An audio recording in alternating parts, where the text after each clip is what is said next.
Sorry ass DJ.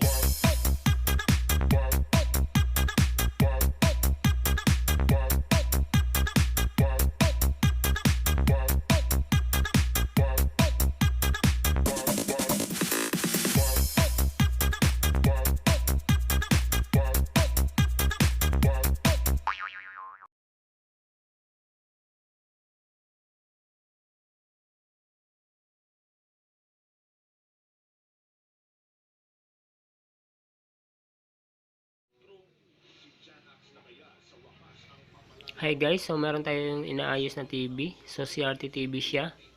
Yung brand niya is Samsung. So ito siya guys, naka-standby power na siya. Power natin. So antayin lang natin na mag-picture para makita natin yung problema niya.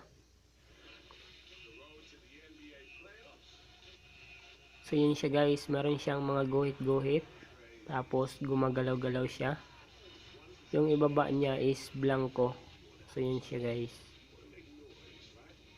So buksan natin itong TV para malaman natin yung trouble. So ito na guys yung loob ng TV. So medyo madumi siya. So lilinisan ko lang muna siya guys.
So yung una natin guys na gagawin is titingnan muna natin yung mga piyesa dito sa my board kung merong sunog. So dito guys wala naman ako nakikitang sunog or lumulubong capacitor guys. So yun. So tingnan naman natin sa likod. So dito guys sa likod mga cold solder na siya. Kung mapapansin natin itong banda rito sa may chopper, mga cold solder na. So ang gagawin ko lang muna dito is i-resolder ko lang muna siya guys, kasi may possibility na dahil sa pagkakaganon ng picture niya, may possibility na cold solder yung problema. So yun. So i-resolder ko lang muna para malaman natin kung sa resolder ba yung problema lang niya or mayroon pang iba. So yun. So linisan ko lang muna siya guys.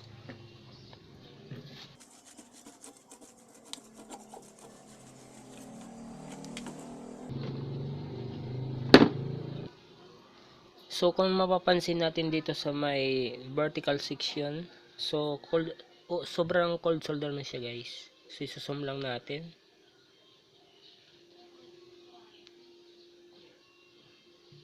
So yan siya guys. So cold solder na siya. So solder ko lang muna siya lahat para makasigurado.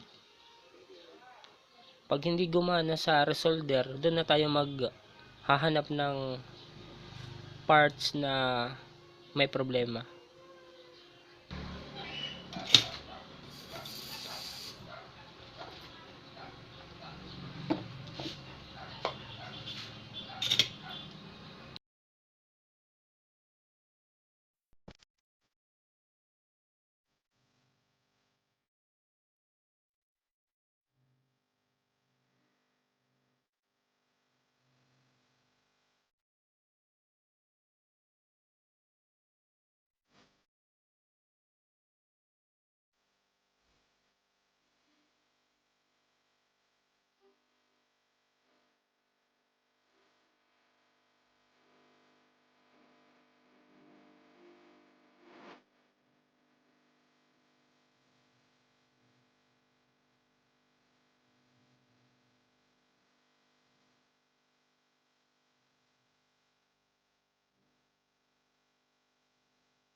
So ito na guys, tapos ko na siyang i-resolder.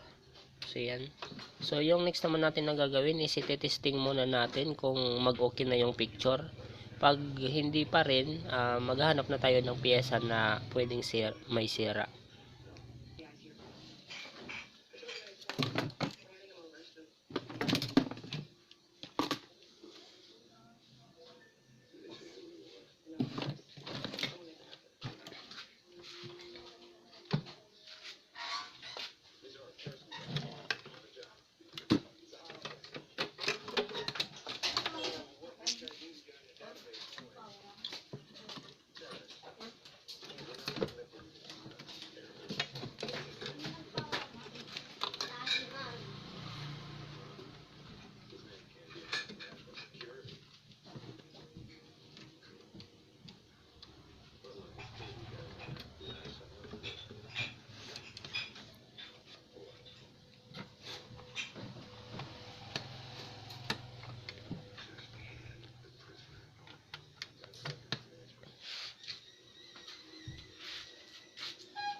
So ito na guys, testing muna natin.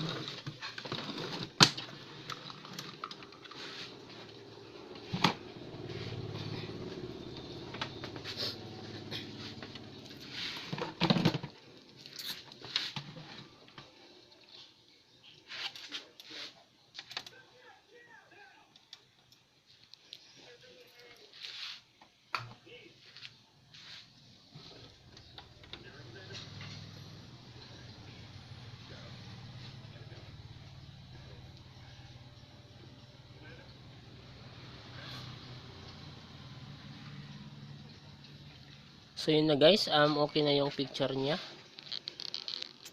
So yan, kung mapapansin natin guys, okay na yung picture niya.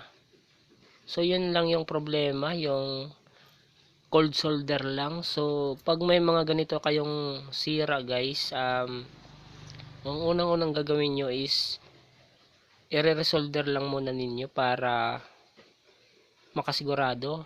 Dahil kapag hindi pa siya na resolder tapos naghanap na kayo ng mga piyesa, so maano yung mga piyesa, magagalaw. So doon nagkakaroon ng cost na nagkakaroon ng ibang sira. Imbis na sa cold solder lang siya, tapos naggalaw tayo ng ibang piyesa. So yun, may tendency na doon pa lang, doon na natin makikita na may possibility magkaroon ng ibang trouble yung TV. So yun, kailangan muna una, pag ganun yung mga lagay ng picture na parang may mga guhit-guhit tapos gumagalaw-galaw, ang unang gagawin lang muna natin is lilinisan yung board. Tapos pagkatapos linisan, tignan yung likod ng board doon sa may mga pins kung mayroong mga cold solder. Kapag may nakita kayong mga cold solder guys, air solder nyo na. Dahil may mga times na dahil lang sa cold solder nagkakaroon ng hindi magandang function yung yung TV. So yun yung mga tips na pwede kong i-share. So dito okay na siya. So ngayon lalagyan muna natin siya ng signal para magkaroon siya ng picture dyan, para makita natin yung picture kung okay na.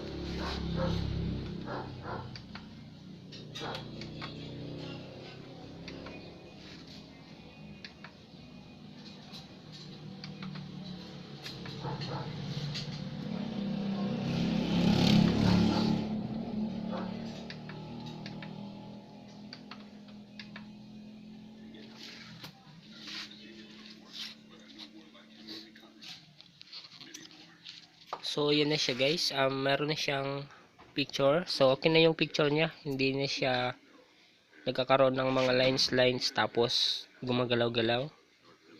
So, yan lang yung problema niya. Cold shoulder lang. So, sana may matutunan kayo dito sa ginawa kong video.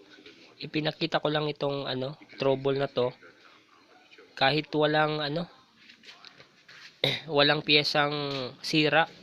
So, may times talaga na dahil sa cold shoulder lang nagkakaroon siya ng hindi magandang picture yung yung TV. So yun.